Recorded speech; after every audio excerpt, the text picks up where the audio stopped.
पुण्यातून एक मोठा गुंतवणूक घोटाळा समोर आलाय। पॉन्झी स्कीम नावानं एक मोडस ऑपरेंडी चालवण्यात आली। तब्बल 2000 गुंतवणूकदार आणि सुमारे 43 कोटी रुपयांची फसवणूक। वेलेंटना इंडस्ट्रीज नावाच्या कंपनीच्या माध्यमातून हा संपूर्ण प्रकार चालत होता आणि आता आर्थिक गुन्हे शाखेने या प्रकरणात गुन्हा दाखल करत मोठी कारवाई केली आहे। ही कंपनी नेमकं काय करत होती, पॉन्झी स्कीम काय होती, कशी झाली एवढी मोठी फसवणूक आणि कोण आहेत याचे मुख्य सूत्रधार, पाहूयात या व्हिडिओमधून। नमस्कार, मी नयन कारेकर आणि आपण पाहत आहात LS मराठी। वेलेंटिना इंडस्ट्रीज नावाच्या कंपनीने दरमहा 1 ते 5% परतावा देण्याचं आमिष दाखवत लोकांची आयुष्यभराची कमाई लुटली। कंपनीत पार्टनर करून घेतो असं सांगत त्यांची मोठी फसवणूक केली जात होती आणि दरमहा 1 ते 5% परतावा देण्याचं आमिष दाखवलं जात होतं। म्हणजेच वर्षभरात 60% नफा, जो कोणत्याही वैध व्यवसायात शक्यच नाही। वेलेंटिना इंडस्ट्रीजचे संचालक संतोष बांगल आणि ज्ञानेश्वर चोगले यांच्यावर आर्थिक गुन्हे शाखेने गुन्हा दाखल करत कारवाई केली आहे। गुंतवणूक 1 लाखांपासून 99 लाखांपर्यंत करता येईल। FD स्कीम मध्ये 1% दरमहा व्याज आणि 3 वर्षांनंतर 4 पट रक्कम परत मिळेल अशी आश्वासनं दिली जात होती।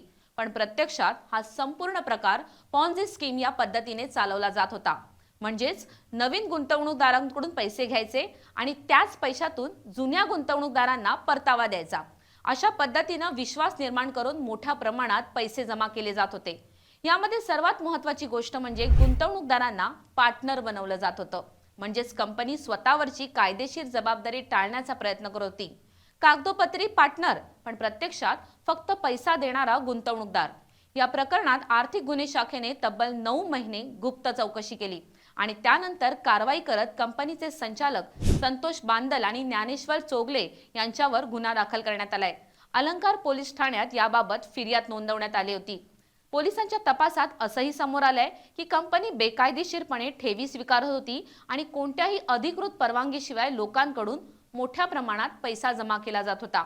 या संपूर्ण प्रकरणात फक्त आकडेच नाहीत तर 2000 कुटुंबांचं भविष्य अडकलंय। अनेकांनी आयुष्यभराची बचत या कंपनीत गुंतवली होती। काहींनी कर्ज काढून पैसे काढले होते। आता ते सर्वजण अडचणीत सापडलेत। हा प्रकार एक स्पष्ट इशारा देतो की जास्त परतावा देण्याचं आमिष दाखवलं की सावध व्हायला हवं, कारण कोणतीही कायदेशीर गुंतवणूक इतका मोठा आणि हमखास परतावा देऊ शकत नाही। गुंतवणूक करण्यापूर्वी कंपनीची पार्श्वभूमी तपासणं, तिची नोंदणी, परवानगी आणि व्यवहार पारदर्शक आहेत का हे पाहणं अत्यंत गरजेचं आहे। वेलेंटिना इंडस्ट्रीजचे संचालक संतोष बांगल आणि ज्ञानेश्वर चोगले यांच्याकडून आता गुंतवणूकदारांचे पैसे परत मिळवण्याचं मोठं आव्हान पुणे पोलीस आणि आर्थिक गुन्हे शाखेसमोर आहे। पण पुण्यातील हा 43 कोटींचा घोटाळा दाखवतो की फसवणूक आता अधिक योजनाबद्ध आणि स्मार्ट पद्धतीने केली जाते। त्यामुळे प्रत्येक गुंतवणूकदारानं अधिक सतर्क राहणं गरजेचं आहे।